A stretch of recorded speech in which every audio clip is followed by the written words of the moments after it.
Turizmi në komunë, je keni një diamant në komunë që nuk dini ta me mbani, që foli 30 vjet e kalume. Tregom çfarë do bëhet me çarshin. Që nuk dim, nuk pajtohem, do të thonë që duhet bëhet më tepër pajtohem. Që po bëjmë maksimumin me vetë faktin që 25 milion euro janë nda dhe po hynë në qashit vjetër, nuk besoj që ka një prej periudhës osmane deri tash.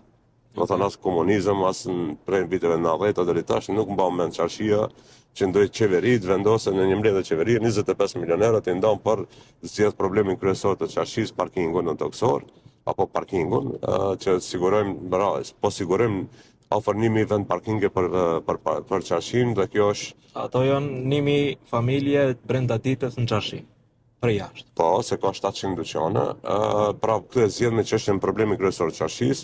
Qarshia për momentin, dhe më thonë, në gjatë taksimit, në gjatë qendrave të vjetra evropiane, ku frekvenca është 8 e lartë e njerëzve, a para 10-15 viteve u shëndru në muzej dhe pas Orospes nuk ishte asnjë njeri gjallë.